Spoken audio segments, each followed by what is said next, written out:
Hey y'all, so just got done with today's workout. It was a fun one. I really enjoyed it. Short. Oh man, I do this every single time. Shows you how little I track my scores. I do the 80% training, 20% testing, and when it's just not a testing day, I'm going hard, trying to make it look good, trying to take those extra few seconds here and there to make sure I'm set up and doing things right. I think it was around the 3.5 minute mark, but I could be off by 30 seconds really. I think either way, but short one, not a lot of reps. It'll kind of look familiar. It kind of feels familiar, but not as bad to the classic CrossFit workout, Fran. But what we have today is 21, 15, 9 front squats at 30% of a max, chest to bar pull-ups. So that means 21 front squats, 21 chest to bar pull-ups in the first round, 15 and 15, 9 and 9. The good news here is there's not a ton of strategies. The front squats are a no-brainer. It's light, unbroken. The only thing you got to consider is how crazy do you want to get today? And if you were going to attack, you can attack on the front squats, but really, I feel like most people's limiting factors are going to be the chest to bar pull-ups. It's such an explosive movement if you're going to kip and get up there that it really is anaerobic and leaves you kind of dizzy. And so I feel like going a little smoother and focusing on breathing on the front squats is going to be a much better strategy, and then allowing you to pick up the pace on the chest to bar pull-ups. Front squats, unbroken, and it's just a matter of if you want to go fast or slow on them. You can even do a mixture of kind of the faster ones and then give it a brief little pause up at the top each time. The chest to bar pull-ups are going to be a showstopper for most people. So I'm going to throw a lot of at-home variations on the blog.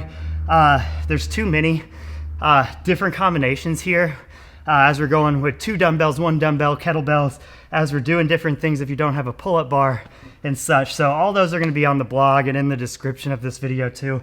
But anyway, for the chest to bar pull-ups, if you do have that pull-up bar, if you're really good at chest to bar pull-ups, you can go unbroken on this one.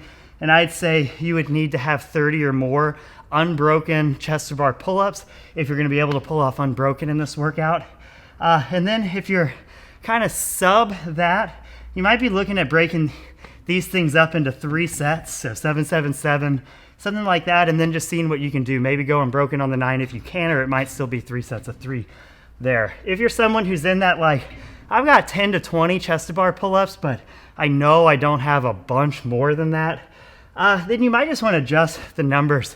Something like 15, 12, 9 would be good. Again, I'm going to throw variations up there, so I'll have a variation for you kind of depending on that. But remember, it's not cheating and you're not like missing out. If you adjust these numbers, it's easy to adjust. We adjust the weight. So think of it like this. If you're doing chest to bar pull-ups and you're not scaling the numbers, it's equivalent to not scaling the weight and doing the numbers. So we can scale the weight. We'd prefer, instead of you scaling down on the movement, to scale the reps. And then if we're getting below that like 50% of the reps range, that's when we want you to scale down on the movement.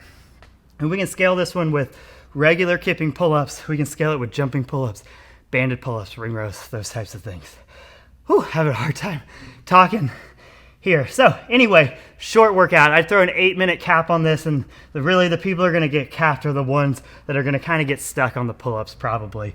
And if you're good at pull-ups, you're using 30%, this is probably going to be an unbroken workout or close to it. And if there's any spot to be conservative, it's going to be on the pull-ups. Remember, you can be a little conservative here and then just attack all the time in these 21, 15, 9 workouts. It's right in that round of 15. It's usually trying to pick the bar up to start it and then just get moving. The round of 15 is usually where that mental battle is. What I like to do is I just keep reminding myself, 9 is nothing. I'm going to be able to do 9 when I get there. I just have to get there. It's just about getting through that round of 15. Oh, okay, I'm going to shut up so I can actually breathe. Hope y'all enjoy it. Talk to y'all soon.